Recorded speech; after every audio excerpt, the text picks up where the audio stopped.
Toujours un plaisir de vous retrouver, chers téléspectateurs di leen dalal ci seen troisième partie matinale Tok Tok Sénégal di dalal Migui Maram Ndiaye tamit ci plateau bi Migui ñu ngi lay nuyu. maa ngi leen di nuyu yéen auditeurs yu iRadio wala boog téléspectateurs yi ITV di am mbégte di ànd ak yéen comme nañ koy defee altine bu ne seen biir plateau Tok Tok Sénégal di fi dalal ay way politique tey jii nag ñu si dalal docteur Malick Diop doon député sa assemblée nationale doon itam porte-parole parti bi nga xam ne rek moom moo di AFP nekk itam njiital kër gi nga xam ne rek moom moo di ASEPEX. c'est ça di dalal docteur Malick Diop tamit ci plateau bi docteur ñu ngi lay nuyu bu baax a baax. maa ngi leen di fay di rafetlu jotaay bi di nuyu doomu Sénégal yi ci biir réew mi ak yi ci bitim réew. alors député Malick Diop dañuy door waxtaan bi ak biir assemblée nationale ndaxte jamono jile ñëpp a ngi xaar fukki fan ak ñeent wala boog fukki fan ak ñaar bi nga xam ne rek moom moo nekk suñu kanam mu doon bés bi nga xam ne moom la ñu war a tabb bureau bu yees bu biir assemblée nationale. alors laataa ñuy dugg peut-être ci bureau bu yees bi nga xam ne moom la ñu war a tabb bëgg naa ñu def benn évaluation bu ndaw parce que yow yaay porte-parole AFP te xam nañ ni assemblée nationale daanaka 2012 ba jamonoy tey jile njiit la moom mooy kilifay AFP de Moustapha Niasse mu doon ab assemblée bu nga xam ni ñaari en tout cas législature yu mujj gi bëri na ay critiques yi nga xam ni ñenn si way politique yi doon nañ ko am si doxalinu biir assemblée nationale tey soo doon def benn bilan par rapport ak yoreen gi si boobu institution lan la téléspectateurs yi mën a jàpp si wàllu yi. waaw dañu profiter occasion rek pour def rendre hommage au président Moustapha Niasse. ci fukki at yi nga xam ne yore na ko assemblée nationale fële ci pencum ndaw réew mi ak 10 ans yoo xam ne vraiment lu bëri xew na fi lu rafet loo xam ne tamit indil na deminu assemblée nationale pour Sénégal gis nañ ci avancement. li ñu jàpp mooy 12e ak 13e législature dafa bokk rek ci législature yow munti gis au niveau mondial. am na lu ci baax am na lu ci bon muy foo xam ne ñëpp dañ fay daje ñi fay daje nag dañu méngoog ñi nga xam ne ñoom la fa population yi teg muy waa mouvance présidentielle opposition ak non aligné mu am li ñu naan bilan tamit souvent ci bilan dañu fàtte lu bëri nekk bilan dafa am ñaari pàcc li ñu naan bilan matériel ak bilan immatériel. xam nga bu njëkk mën naa jël rapidement quelques éléments précis yoo xam ne dafa bokk ci bilan matériel ak immatériel u assemblée nationale su ma jëlee bilan matériel boo jëloon assemblée nationale bu njëkk dafa am li ñu naan fonction de représentation ku si nekk dafa am gox booy jógee soo jógee ci gox tamit am na xëy na làkk boo xam ne foofu ngay gën a mën a exprimer wu donc ñu bëri bu njëkk bu ñuy ñëw dañu nekk wolof nekk séeréer nekk joola nekk pulaar et cetera da ngay ñëw exprimer wu mais ñi ngay waxal xëy na parfois du ñu mën a comprendre li ngay wax parce que tout simplement amuloon traduction simultanée. donc ci bilan bi dafa bokk li ñu naan traduction simultanée loolu moo libéré vraiment député yi nga xam ne fépp la ñuy jógee muy lu am solo également ci liggéey bi. ci loolu également ñu am li ñu naan assemblée nationale xam nga ay loi lañ fay voté.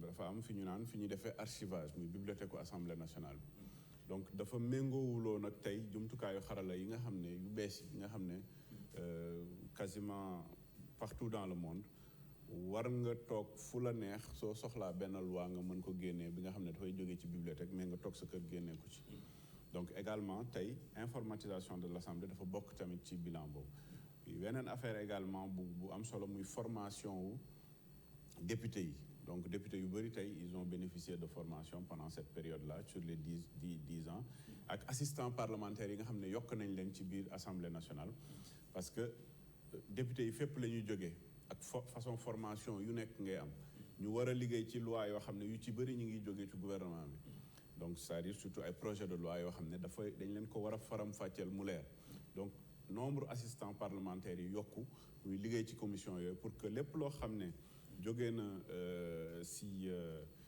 nu mu tuddati muy projet de loi ou proposition de loi projet de loi jógee ci gouvernement proposition de loi jógee ci également député yi ñu mën lañ ko faram-fàccee mu leer ci secteur bu mu munti doon. donc loolu gën a mën a yomb yomb su fekkee ni loolu yëpp def nañ ko mais dañoo gis ni en matière de proposition de loi c'était presque pauvre surtout législature bu mujj bi. waaw pauvre xam nga sooy def évaluation proposition de loi du règle ci assemblée nationale foog ñu xam ko ñun ñu ngi ci benn régime bu ñu ooyee régime présidentiel fort régime la boo xam ne en majeure partie ay projet de loi ñooy jógee fi ñu naan ci gouvernement bi su jógee ci gouvernement bi nag li ci ëpp solo mooy su projet de loi yi ñëwee au niveau des différentes commissions députés yi di fa nekk parce que man ñëw naa plusieurs fois en tant que ci gouvernement su ñu ñëwee li ñu gën a gis mooy que boo ñëwee en commission mouvance présidentielle en général députés yi dañ fay nekk député opposition en général duñ fa nekk et ça c'est quand même un problème majeur boo xam ne 12e ak 13e législature rencontré nañ ko moi à plusieurs reprises pendant 10 ans chaque année ñëw nañ fa surtout ministère du commerce ñëw indi également les documents indi lépp pour que député yi def amendement yëpp yi ñu war a def suñ ko defee li ministère bi war a changer mu changer ko et cetera mais le problème qui se pose tey c'est que c'est des ay commission la yuy liggéey mais liggéey yu am solo mais foofu duñ ko def public du public. non ça plénière rek mooy public. tu comprends en termes de proposition de loi bi nga xam moom moo war a jógee ci député bi ñëw biir assemblée nationale. gis nañ bilan bi daanaka benn rek moom moo ci am. ci bilan bi nga xam def nañ ko ci élection yu mujj gi. est-ce que également ci wàllu woowu noonu jàpp nga ni. boo ma dégloo rek di nga comprendre li mu lay wax. pourquoi may insister ci projet de loi dama le suñ système bi ni mu laloo. moo tax la majeure partie ay projet de loi la luy ñëw ñu wax d'abord ci projet de loi yi wax d'abord comportement wu député yi par rapport à ça parce que député bu fekkee ne tey da nga nekk à l'Assemblée nationale bépp projet de loi bu ñëw quel que soit ministère bu ko indi yow war nga toog càmbar ko liggéey ak assistant parlementaire yi loo xam ne da nga ko war a critiquer nga critiquer ko loo xam ne da nga ko war a ŋàññ nga ŋàññ ko loo xam ne da nga ko war a yokk nga yokk ko bul xaar ba ñu dem plénière nga xam ne foofu caméra yi ñëw na nga ñëw wax des fois sax dañuy wax sujet yoo xam ne qui n'a rien à voir ak li nga xam ne loolu moo ñu fi indi woon ñun waa gouvernement ça c'est un problème majeur. Le deuxième problème proposition de loi du lu simple proposition de loi xam nga soo jëlee projet de loi nga dem ci gouvernement bu ñuy def projet de loi si biir ministre des finances mi ngi fa. ministre des finances et du budget mi ngi fa ministre de l'économie mi ngi fa ministre bi yore secteur bi mi ngi fa su dee santé la mbirum faj la ministre bi mi ngi fa dañu xool gis que ne ñu ne projet bi tey dañu bëgg a defar ay hôpitaux yu bees hôpitaux yooyu xëy na ci liñ prévoir woon war nañ ci yokk ay EPS 4 et cetera budget bi nii la toll boobu bu fekkee ne ministre des finances du budget toog ministre de l'économie toog ñoom ñoo mën a xam par rapport au budget de l'État ñu ne am na de lu ñu prévoir woon fii xëy na lii moom moo ëpp solo nañ ko ci dugal suñu jëlee loolu nag jébbal ko assemblée commission assemblée yi liggéey par contre proposition de loi au niveau mondial pourquoi du bëri parce que c'est pas uniquement au Sénégal c'est quasiment partout dans le monde les députés mën nañ ñëw def ay proposition de loi mais dañ leen di wax chaque fois bu ngeen defee proposition de loi da ngeen di clarifier les aspects financiers mooy boo nee nañu def lii fokk nga wax clairement ne lii lay coûter li muy coûter fan lañ koy jëlee pour indi ko. est-ce que si wàllu woowu jàpp nga ay réformes war naa mën a am déet pour ñu gën a mën a am ay propositions jëm si wàllu woowu. non pour moi ça dépasse les aspects réformes c'est un aspect boo xam ne dañ ko war a considérer ci li nga xam ne mooy d'abord formation wu député bi c'est-à-dire député bi warul indi benn proposition de loi rek de manière politicienne ñëw yeewu rek ne nañ def lii de manière politicienne te wóor na ko ne tey fii réew mi toll ci lii ak lee mënuñu ko parce que budget bi mënu ko et cetera buy indi ay proposition de loi na ko teg ci yoon na ko teg ci loo xam ne étudier na ko xool na bu baax càmbar na gis que ne fii de buñ ci defee koppar yi nga xam ne fii la waroon dem ñu jëlee ko fii indi ko fii et cetera bu def proposition yu leer nañ su ko defee les aspects financiers leer nit ñi tamit mën a d'accord député yëpp d'accord ci parce que député yi tamit député du peuple lañ lu député fii ak fee mais lu ci ëpp solo mooy député du peuple lañ bu ñu gisee ne mbir mi yanu na maanaa ñëpp dinañ mën a d'accord ci dialogue bi ne d'accord nañ kii kay li mu wax de am na solo baax na ci population biir assemblée nationale wax naa ko fukki fan ak ñaar ci weeru septembre bu ñu dëgmal dinañ def renouvellement bureau assemblée nationale ginnaaw ba ñu renouveler parlement bi ba noppi alors docteur Malick Diop du député à l'assemblée nationale ban profil tey jii lañ war a am boo xam ne jàpp nga ni war naa mun a wuutu Moustapha Niasse bopp kuréel googu de. dama jàpp ne assemblée nationale bu fekkee ne nit ñi fal nañ 165 députés. député bu si nekk yaa ngi jógee ci gox donc am nga li ñu naan xam nga député dafa am fonction. da ngay am fonction de représentation am na collectivité boo jógee. war nga représenter également Assemblée nationale partout dans le monde au niveau du pays au niveau international am nga mën nga légiférer c'est-à-dire am nga xam-xam bu lay permettre tey bu loi ñëwee xam nga nu ñu koy càmbaree xam na lu nekk ci ginnaaw jege nga population yi pour liggéey ci et cetera war nga mën a tamit bokk ci ñiy contrôler contrôle bi y a beaucoup de contrôle a posteriori comme a priori yoo xam ne ay commission d'enquête la am na yu bëri yoo xam ne dafa bokk ci contrôle bi ak évaluation war nga xam tamit ci politique publique yi ñu lal ban ma war a jëm fii ban ma war a jëm fee donc profilu député déjà c'est très important ci profil yooyu nag profil yi gën a baax nit ki war nga am expérience de l'État war nga tamit jege population yi war nga am cette capacité dal bi lay permettre tey quelle que soit la situation affaire bi lu mu jaxasoo dina la permettre nga mën a gérer cette situation. Le président Moustapha Niasse l'a fait de manière vraiment visible et audible comme on dit parce que am na expérience de l'État, c'est un administrateur civil, am na expérience accumulée au niveau de l'État du Sénégal, il a été 2 fois Premier ministre, il a été ministre, il a été à tous les niveaux. Actuellement bi nga xam ne au moins c'est similaire jàpp nga ni mën na continuer le combat qui a été mené ba fii. Non, en tout cas Benno Bokk Yaakaar on a énormément de profils yoo xam ne tey c'est des profils de qualité parce que soo xoolee ñi jógee aussi bien dans les départements qu'au niveau de la liste nationale c'est des profils de qualité ñu bëri ñoo xam ne tey am nañ profil yu leen di permettre. Est-ce qu'on peut avoir quelques noms justement ci critères yi nga waxee est-ce qu'on peut avoir quelques noms peut-être qui se dégagent de yow ci sa xalaat ñi nga xamante ni peuvent assurer ces fonctions-là en rapport avec critères yi nga xamante ni énoncé nga ko léegi. Non bu ma waxee profil rek bu ñu personnaliser je personnalise pas en général quand je prends la parole sur ces choses-là je donne un peu le profil bi nga xam ne moom mooy profil normal koo xam ne war na diriger Assemblée nationale bu fekkee ne dafa am liste boo xam ne listu Benno Bokk Yaakaar la ñun chance bi ñu am mooy on a énormément de députés actuellement qui ont ces profils-là.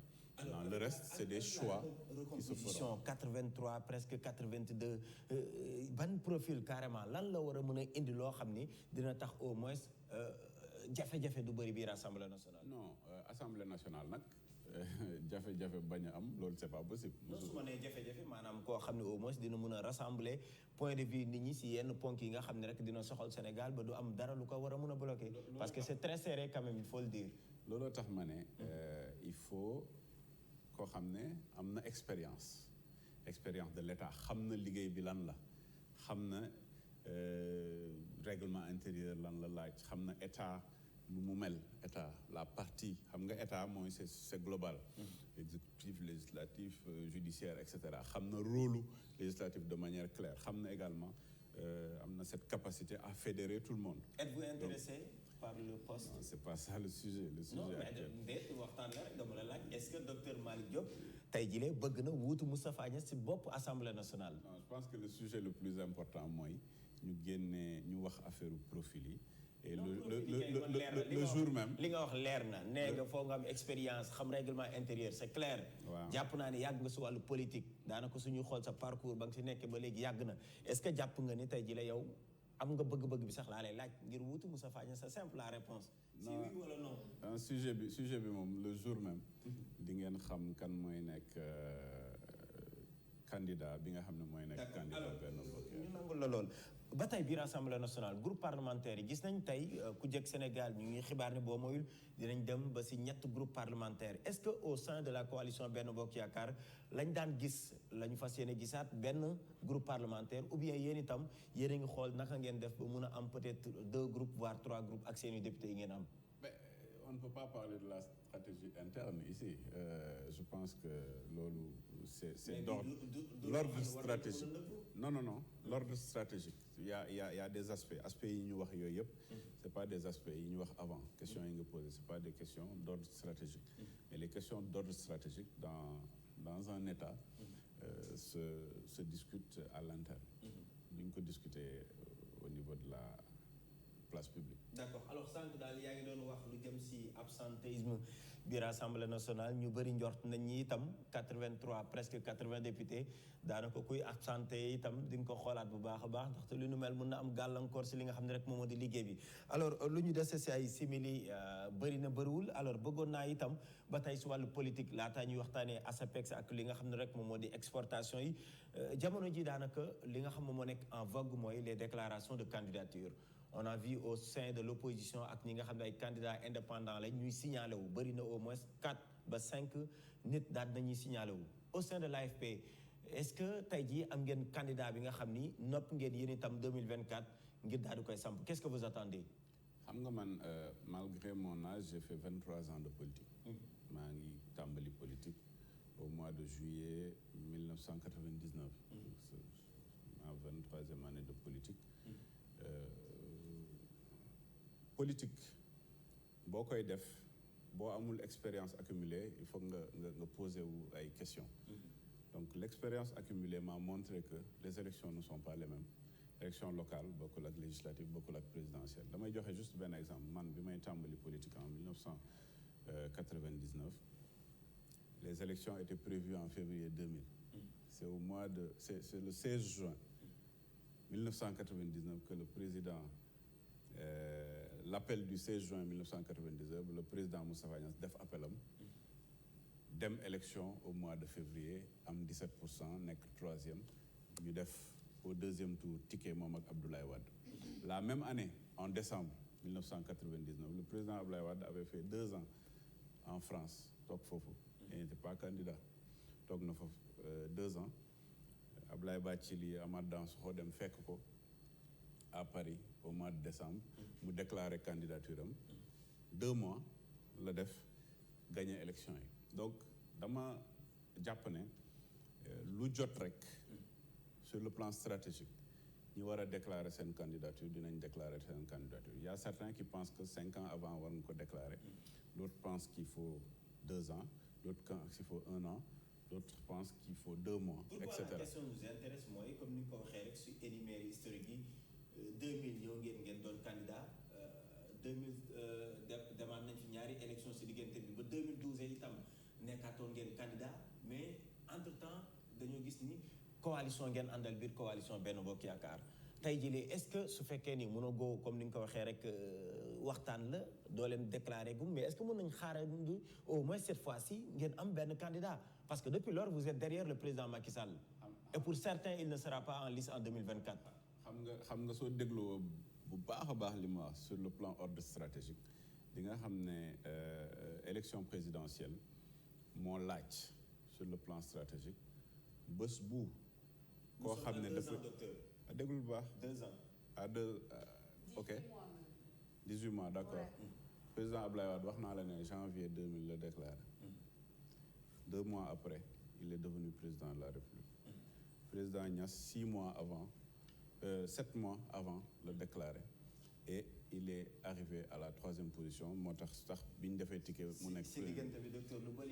donc pour dire 2022 2024 lu bëri soppeeku na si wàllu politique aussi. vous savez sur le plan politique.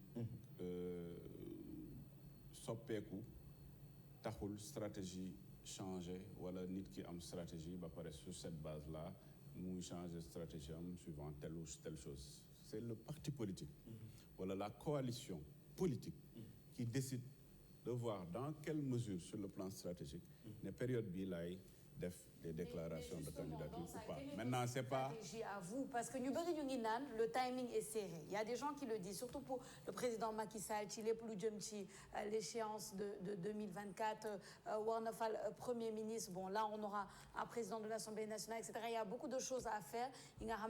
En 18 mois, il faut les faire. Vous, personnellement, en tant que parti, quelle est votre stratégie pour nous comprendre? Est-ce que justement, c'est d'attendre à la dernière minute, ne pas faire comme dit opposition, ils sont en train de déclarer leur candidature, ou est-ce que c'est de le faire un peu avant? Quelle est votre stratégie finalement? Mais est-ce qu'il y a un J'ai dit clairement qu'il y a les questions d'ordre stratégique qui se traitent en interne, qui ne se traitent pas en public. Est-ce qu'ils ne sont pas Ça veut dire que ce n'est plus aujourd'hui d'ordre stratégique. Soigner publiquement sama stratégie lila. Motax mané que muy le parti, que muy les coalitions, parce que nous sommes dans une coalition qui s'appelle Benno Siggi Sénégal et qui est membre de la coalition Benno Bokk Yakaar. Donc que muy Benno Siggi Sénégal, que muy Benno Bokk Yakaar, que muy Alliance des forces de progrès, tout ce qui est d'ordre stratégique est traité de manière stratégique. Le problème qu'on a au Sénégal, très souvent, et ça c'est quand même des changements majeurs, d'angay am des problèmes d'ordre stratégique du côté traité en public. Ce n'est plus de la stratégie. Et je pense qu'un homme d'État doit avoir cette retenue-là. Doit avoir cette retenue-là pour que les mouilles traités au niveau interne, nous traitent comme bus bouaré, fus, nous faisons comme. Moi, je suis porte-parole. Parce que on ne sait même pas. Macky Sall le président day doon candidat wala déet suñ la ko laajee ba mu fiy mujj da nga nu woon c'est un non événement. Ça c'était presque depuis des années yaa ngi wax lu nu mel. Mais est-ce que tey jii jotul Sénégalais au moins ñu gindi leen xam kat ñii ñu jiitee ba xam seen bëgg-bëgg mooy kan lañ ñuy joxaat pour 2024. Est-ce que bokk naa ci homme politique wala homme d'état boo xam ne mus naa wax lii dellu si ngeen ma lii laan waxoon vaar lii la waxoon. Non vaar mais dama la wax ni. Non dama lay wax un non événement nga waxoon. Mais est-ce que tey jii à 2 ans je dis la même chose. 18 mois. Je répète la même chose parce que aujourd'hui ce qu'il faut savoir c'est que d'ordre stratégique en 2000 il y a des gens en 1995 déclaré woon nañ seen candidature. Il y a des gens en 98 déclaré une candidature. Cela n'a pas empêché en 2000 qui gagnait l'élection mi déclaré candidature 2 mois avant. Qui top 7 mois avant. Est-ce que l'opposition bi nekkuñ kon tey ji benn longueur d'avance wàllu woowu. Wala de retard. Comment ça de retard? Moo tax ma ne wala de retard est-ce que yaa ngi may déglu encore une fois. dama ne 5 ans avant 2000. Il y a des partis et des coalitions de partis qui avaient déclaré leur candidature que 2000 dañu nekk candidat. Mais ceux-là ont été surpris qu'en janvier, le président Abdoulaye Wade déclaré candidature en janvier 2000. Qui était le plus stratégique entre les deux? Vous me posez la question. Peut-être en 95, les gens pensaient que qui gagnait stratégique, moi, qui déclarait une candidature. Mais en fait, le plus stratégique, c'est celui qui a gagné, à savoir celui qui a déclaré sa candidature. D'accord. Vous maintenez le flou concernant donc la candidature de votre parti politique, d'abord AFP, mais également la coalition. Le flou stratégique. Si vous voulez. Alors, si wàllu ba tey damay wax tuuti seen biir parti parce que xam nañ ni Moustapha Niasse daanaka si wàllu politique retraite bi la gën a jege que li nga xam ne mooy ëllëgëm si wàllu politique. Mais si biir parti bi tey jii ñu bëri ñi ngi samp laaj par rapport ak l'AFP d'après Moustapha Niasse. Est-ce que tey jii seen biir parti waxtaan ngeen ko ba noppi xam tey jii ginnaaw Moustapha Niasse kan tey jii moom moo war a téye lengay si biir parti bi docteur. si biir parti bi damay juste rek d'un rappel historique. Non rappel bi docteur lay bañ parce que sama temps. damay def rappel historique def na ñetti congrès. non waaw. def na ñetti congrès. parce que suba ba tey docteur rappel historique rek tey nga ñu indi. parce que dama politique noonu la. nit ñi duñ def rappel historique. rappel historique moo lay tax ngay xam ku si nekk jéego bi mu tax. teg lu tax bu teg ko. dama ne ñun 1999 ba léegi def na ñetti congrès ak vente des cartes ba voté. ba teg loolu AFP rek ko def amul benn parti bu ko def. ça n'existe pas au Sénégal. moo tax man ma nekkoon responsable des jeunes. léegi tey man maay responsable mixtu Ndakaaru nekk porte-parole. loolu congrès moom ma fa teg.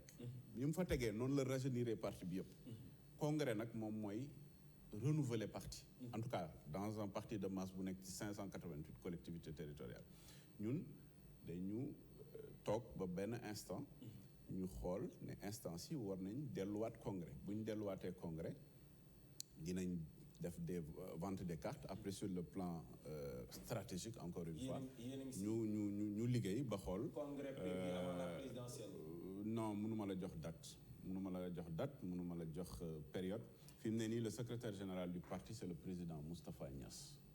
moom mooy secrétaire général AFP. annoncé woon nañu retraite mi ngi ñëw xanaa waat parce que fekkee ni yow. man dama la laaj c'est simple da ngay jënd carte waxuma la sax nga jox ma date. su fekkee ne da nga bëgg a jënd carte. nga jox ma date wala da nga bëgg a jël cellule avant la présidentielle ou bien après la présidentielle. non parce que la réponse également. non mënuma mën a génne la non mënuma la ko wax bu jotee man damay porte-parole du parti. moi je suis le secrétaire général de l'AFP de Dakar. mais je suis en même temps le porte-parole du parti donc. tey parti bi bu réunir ba décider ne tel jour la ñu tàmbali congrès tàmbali vente des cartes et cetera bu boobaa le porte-parole dafay ñëw taxaw wax ko. da ngay nëbb say ambition ou bien parce que tamit. nit ki soo xamul soo waxul loo bëgg.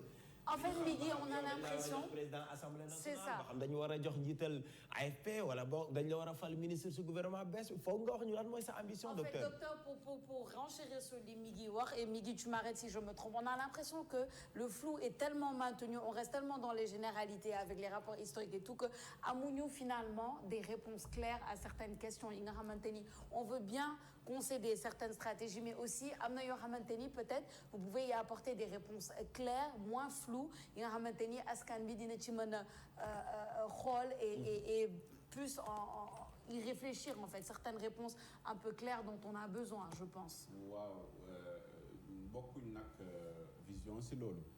Vous avez posé des questions, il y a des questions yoo xam ne je peux vous y répondre tout de suite. Il y a des questions yoo xam ne mënuma ko parce que jotagul. donc c'est une insatisfaction loolu mënuma si dara. je peux pas aujourd'hui vous donner des réponses sur des aspects stratégiques yoo xam ne yegg seeguñ si. Est-ce que vous êtes candidat, docteur? Pensez-vous que je vais vous non répondre? man damay samp laaj rek parce que dama bëgg quand même ñuy seetaan xam docteur bi nga xam ni nekkoon na maire Point E jóge fa tey mu war a dugg biir assemblée nationale sa candidature su la neexee nga boole ko si fulu bi maintenant docteur ñi ngi wax cumul de mandat fii si biir Sénégal yow député nga biir assemblée nationale tey jii su fekkee ne njiitu réew mi Macky Sall dafa jël confiance am bëgg la ko jox si biir gouvernement lan moo si sa décision lan ngay def. Nous allons évaluer. non dama la laaj évaluation bi kay docteur nag docteur jot na ndaxte ñëpp ñi ngi xaar jamono jile ñu daal di tabb gouvernement bu yees assemblée nationale xam nga bu baax a baax docteur suñ la falee ministre entre député lan nga si bëgg a def. xam nga damay rappeler rek chaque fois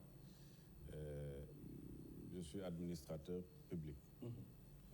bi may génn fële ENAP à Québec. Le document le plus important bi ñu ma jox au niveau de l'administration publique c'est un document de 830 pages. xam nga titre bi lan la secret d'État au pluriel. un homme d'État day xam fan lay waxee ak naka lay waxee ak lan moo xam ne moo bokk dans le cadre public ak lan moo bokk dans un cadre stratégique. En tout cas depuis le début de l'émission sàkkuma benn yoon nga révélé fi benn secret bu jógee si sa liggéey wala si biir gouvernement mais sa ambition sa bëgg-bëgg laa doon laaj pour finir docteur ak yow dañuy wax si kër gi nga xam moom nga jiite muy APEX ñu waxaale si wàllu pomme ASEPEX autant pour moi gis nañ fii si biir Sénégal jamono jile dund gi doon na lu xaw a metti jamono jile njëg li daanaka loolu laal mu daal di yokku su wàllu génne Sénégal di jaay daanaka yow yaay vitrine bi kuréel gi nga xam ne moom nga yor ak si wàllu koom-koom fii ñu toll nii suñ doon xayma lan ngeen dugal si kopparu Sénégal. 31 décembre bu ma jëlee les derniers chiffres 31 décembre 2021 mooy les derniers chiffres année écoulée parce que da ngay jël année bi carrément 12 mois yi dugal nañ fii ci Sénégal 2884 milliards boo ko xaymaa da nga koy jël fukki at yi ñu weesu man bi may tàmbali ASEPEX bi nga xam ne def naa fa fukki at ñu ngi woon ci 1265 milliards donc ñu ngi jógee ci 1265 milliards de recettes d'exportation yegg si say ci 2884 milliards c'est-à-dire def nañ plus 137% de croissance en 10 ans loolu lan lay firndeel sur le plan pratique mooy si mbay li ñu bayee fii di ko defaree fii di ko transformer fii wala li ñuy nappee fii di ko transformer fii di ko yóbbu bitim réew jumtukaayu xarala yi ñuy jëlee fii yóbbu ko bitim réew yi nga xam ne mine la jógee wala pétrole bi nga xam ne dañ koy jëlee brut extérieur raffiné ko defar ko fii yóbbu ko bitim réew wala li nga xam ne ciment la boo xam ne dañ koy defaree fii yóbbu ko bitim réew wala ñi nga xam ne dañuy liggéey li ñuy ñawee fii wala li nga xam ne jumtukaayu der la defar ay salon et cetera yóbbu ko bitim réew loolu yëpp bu ñu ko jëlee entreprise sénégalaise yi nga xam ne dañu encadré ñu ànd ak ñoom yóbbu leen ci ay foire ci salon ak exposition yóbbu leen bitim réew ñu jaay koom-koom bi ñuy récupérer noonu delloo si ko biir Sénégal moom la ñu xayma ci 2884 milliards. Ça, donc dafa les recettes. décembre bu mujj bi. bii nii le 31 décembre 2021 2884 milliards. lan nga jàpp ne peut-être moom moo mën a doon évolution bi si wàllu woowu. pour ren day yokku dañu gis ne ren dafay yokku parce que am nañ tamit yeneen résultats yi. crise yi nekkoon si biteg yooyu yëpp. oui non mais ñun dafay gën a yokk. xam nga lu tax. parce que bon il faut pas que ñu confondre. ñun day yokk rek pourquoi muy yokk parce que ñun. suñu njëg day yokk ari tey ñun liñ doon jaayee 100 francs ñu ngi koy jaayee tey 150 bitim réew nga jël produit boo xam ne Sénégal nga ko jëlee yóbbu ko bitim réew njëg li day yokk parce que njëg li dafa yokk fépp àdduna wërngal képp donc ñun tamit li ñuy yóbbu bitim réew dañ koy yokk moo tax ñun ñoo bokk ci secteur d'activité yi ëpp li indi koom-koom ci biir réew mooy la partie exportation donc loolu tamit c'est une satisfaction quand même muy un résultat palpable visible loo xam ne dafay dellu ci njaboot bi parce que entreprise yi nga xam ne ñoom ñoo ciy liggéey bu koom-koom bi dellu see vraiment dafay indi liggéey day yokku liggéey boobu war naa mériter ab sanction. dafay mériter benn sanction positive.